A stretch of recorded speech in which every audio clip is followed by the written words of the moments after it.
हरियाणा की हर अपडेट के लिए बेल आइकन दबाएं और सब्सक्राइब करें STV हरियाणा न्यूज। हरियाणा में कोरोना। अशोक ग्रोवर हमारे संवाददाता रतिया से हमारे साथ जुड़ गए हैं। अशोक, रतिया में क्या हाल है? एक तरफ कोरोना है, दूसरी तरफ मौसम वहां कैसा है वो भी बता दीजिए। देखिए गौरव, मैं आपको बता दूं कि कोरोना की जहां तक बात है, दिनों दिन कोरोना के मरीज बढ़ते जा रहे हैं। अब तक रतिया में 161 के करीब मरीज आ चुके हैं, जिसमें 118 के करीब ठीक हो चुके हैं। बाकी जो उनका इलाज चल रहा है, एक्टिव केस हैं। वहीं जो स्वास्थ्य विभाग की टीम है वो मरीजों के उपचार के लिए लगी हुई है और रोजाना टेस्टिंग हो भी रही है। गौरव, मौसम कैसा है?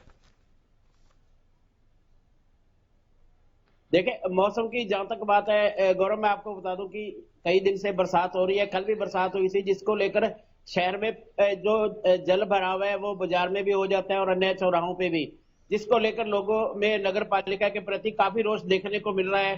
कल भी बाजार के अंदर लोगों में काफी रोष देखने को मिला इस बरसाती पानी की निकासी न होने पर। गौरव, ठीक है, क्योंकि मौसम इस वक्त खराब है और परिस्थितियां पहले से कोरोना की वजह से खराब है, तो क्या अब स्थानीय प्रशासन जो है वो और ज्यादा मुस्तैदी से काम कर रहा है या लोगों की परेशानियां ही सिर्फ बढ़ रही हैं?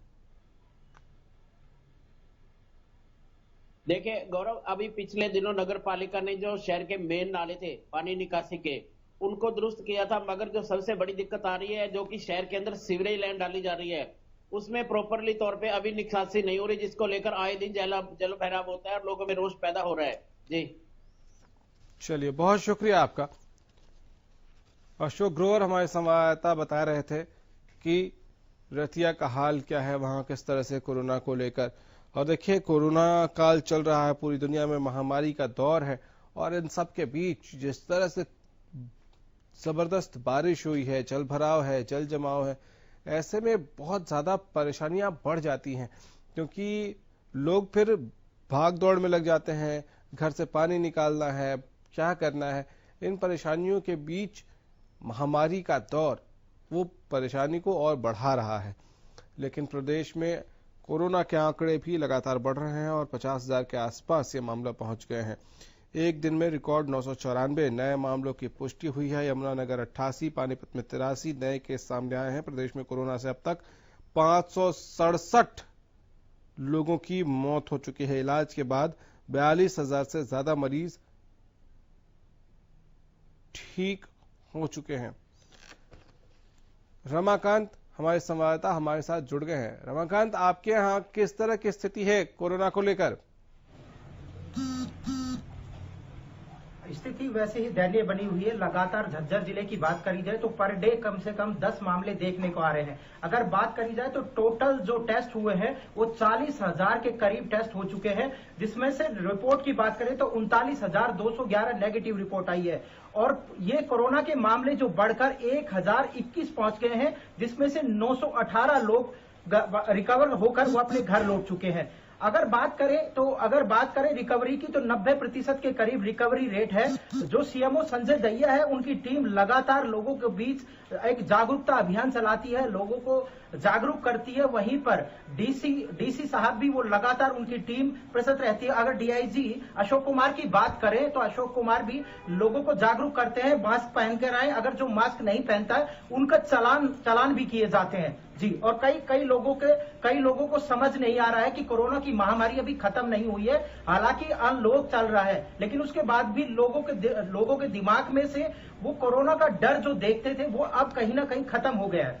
जी ठीक है, एक बात बताइए कि आप कह रहे हैं कोरोना का डर खत्म हो गया है, तो क्या बाजारों में भीड़ नजर आने लग गई है, सड़कों पर रश नजर आने लग गया है और लोग बिना मास्क के ही निकलने लग गए हैं?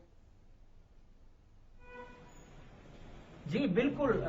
क्योंकि मैं झज्जर की बात करूं तो झज्जर ग्रामीण अंचल से जुड़ा हुआ है।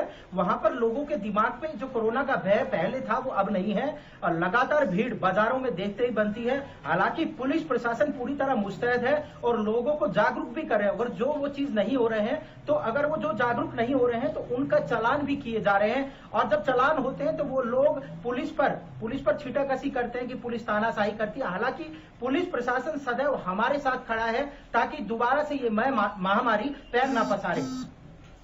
ठीक है, अब बरसात का मौसम है और अलर्ट जारी है, वहां मौसम कैसा है और बारिश के बीच परिस्थितियां कैसी हैं? बारिश सुबह अगर बात करें तो 2 बजे के करीब से बारिश यहाँ लगातार हो रही है। और बारिश की जो बात करें तो बारिश लगातार है, उससे कहीं ना कहीं पूरा जल भराव देखने को मिला है, जल भराव की वजह से। लेकिन अगर बात करी जाए, क्योंकि यहाँ पर किसान ज्यादा हैं, किसानों के चेहरे पूरी तरह से खिले हुए हैं, क्योंकि यहाँ पर जो बिजाई होनी है उसमें कहीं ना कहीं ये जो बारिश है वो वरदान साबित होगी। लेकिन झज्जर जिला प्रशासन की इसमें पूरी तरह पोल खुलती नजर आ रही है, जगह जगह जल भराव आ गए हैं और उससे लोगों को कहीं ना कहीं आगमन में दिक्कतें हो रही है।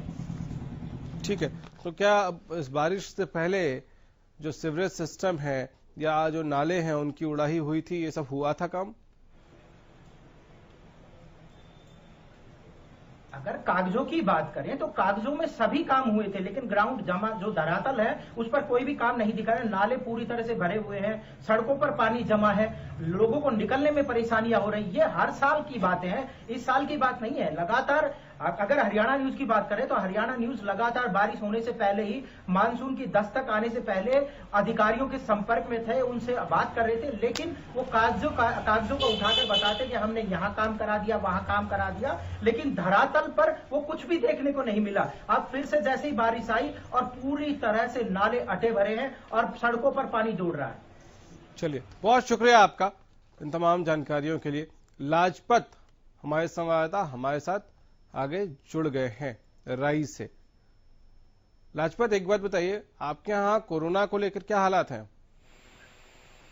बिल्कुल, अगर बात करें तो कोरोना का यहाँ पर लगातार आफत बरसती हुई नजर आ रही है, क्योंकि जो कोरोना का जो सबसे बड़ा जो रोग है वो दिल्ली की देन है और दिल्ली एनसीआर के नजदीक जो है सोनीपत जिले पर लगातार जो आफत है वो कोरोना की देन है। यहाँ पर औद्योगिक क्षेत्र है, छोटे छोटे मजदूर हैं, हर रोज काम कर खाने वाले मजदूर हैं, वो फैक्ट्री में जाते हैं, फैक्ट्री मालिक दिल्ली से आते हैं, तो ऐसे में लगातार कोरोना के पेशेंट बढ़ते हुए नजर आ रहे हैं। शासन और प्रशासन इसमें ढिलाई दिखाई दे रहा है, क्योंकि जो भीड़ भड़ाके के एरिया है वहां पर जो पुलिस की तरफ से जो ड्यूटी लगाई जाती है तरीके से नहीं करते, तो ऐसे में कोरोना का प्रकोप लगातार देखने को मिल रहा है। क्योंकि कोरोना का प्रकोप इसलिए कि जो भीड़ भड़ाके का एरिया है उसमें कोई पेशेंट होता है तो वो बढ़ता है, तो ऐसे में बाजार जो है वो भीड़ भड़ाके की जहाँ पे जगह है वहां पर पुलिस को जाना चाहिए और उन भीड़ को खगाड़ना चाहिए, ताकि कोई उसमें और भी कोई चपेट में ना आए। जी ठीक है, बारिश का अलर्ट है पूरे सूबे में, वहां आपके यहाँ मौसम कैसा है? बिल्कुल, यहाँ पर जो बारिश है वो लगातार लोगों के लिए आफत बन चुकी है, क्योंकि जो रास्ते हैं वो बिल्कुल ठप है, जो रोड है वो अधर में लटके हुए हैं, जिससे लेकर लोगों के लिए आफत बन चुकी है। एनएचआई की भी काफी बड़ी लापरवाही है, क्योंकि दिल्ली से चंडीगढ़ जो पाकिस्तान से जाने वाला रास्ता है जिसको 44 नंबर रखा गया है, उस पर भी बिल्कुल जो है काम की वजह से उसको तंग कर दिया गया है और काफी भीड़ बनी रहती है। अगर बात करें तो स्टेट हाईवे बहादुरगढ़ मेरे पास से गुजरता है, उसमें ठेकेदार ने काफी बड़ी लापरवाही की है, क्योंकि उसको रोड को बंद करके आधे में अधर में छोड़ दिया है, उस पर भी पानी भर गया है, वो बंद ब्लॉक कर दिया गया है, जिससे कि जो बाजार है उसको जो बाजार है उससे हाईवे से भी बंद कर दिया और बाजार को बिल्कुल सील कर दिया, जिससे छोटे छोटे दुकानदारों की जो रोजी रोटी पर भी आफत बन चुकी है। ऐसे में जो बारिश की वजह तो है ही, देखिए सबसे बड़ी बात है कि जो नाले हैं वो बिल्कुल ठप पड़े हैं, नालों की सफाई नहीं हुई है। कागजों में सीमित जरूर रहता है कि इसकी सफाई हो चुकी है, लेकिन सफाई नहीं होती, तो जिसका खामियाजा आम जनता को भी भुगतना पड़ता है।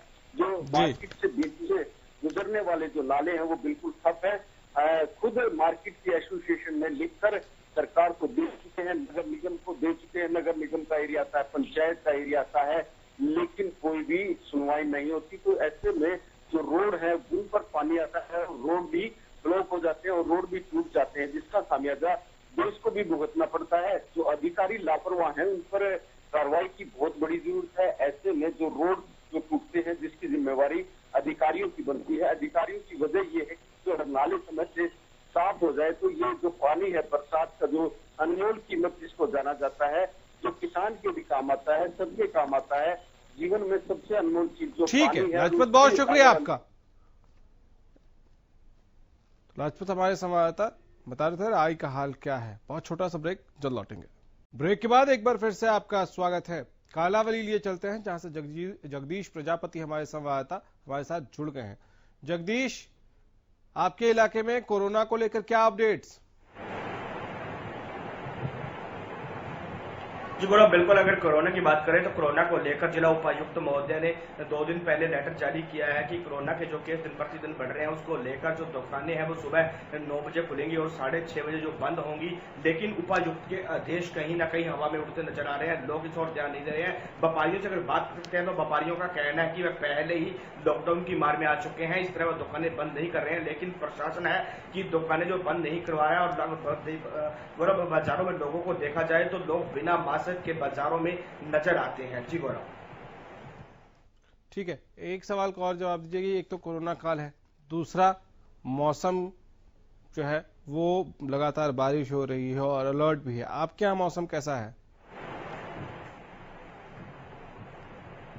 जी गौरव, अगर मौसम की बात करें तो सुबह जो 3:30 बजे से बारिश है, जो बारिश अभी चल रही है तो काफी जो बारिश है जो बारिश जो हुई है। लेकिन अगर बारिश की बात की जाए तो बारिश में किसानों को जो फायदा हुआ है गौरव, अगर हम इनसे हटकर एक बात करें तो कालावाली के हल्का कम सिंहपुरा में तो 16 अगस्त को एक खालिस्तान का झंडा जो है हरिचंद चौपाल पर लगाया गया। कहीं ना कहीं अराजकता जो तत्व है वह जो हरियाणा में भाईचारा बना हुआ है उसको खराब करने के लिए झंडा जो लहराया गया, उसको लेकर पुलिस ने 2 लोगों को जो गिरफ्तार है वो कर लिया है। उन पर जो धारा है वो लगाकर उनको अरेस्ट कर लिया है। लेकिन दूसरी ओर बात की जाए गुप्तचर विभाग की तो गुप्तचर विभाग का इस ओर बिल्कुल ध्यान नहीं था गौरव, क्योंकि गुप्तचर विभाग को 16 तारीख को झंडा लगता है, 17 को जो झंडा उतारा जा रहा है।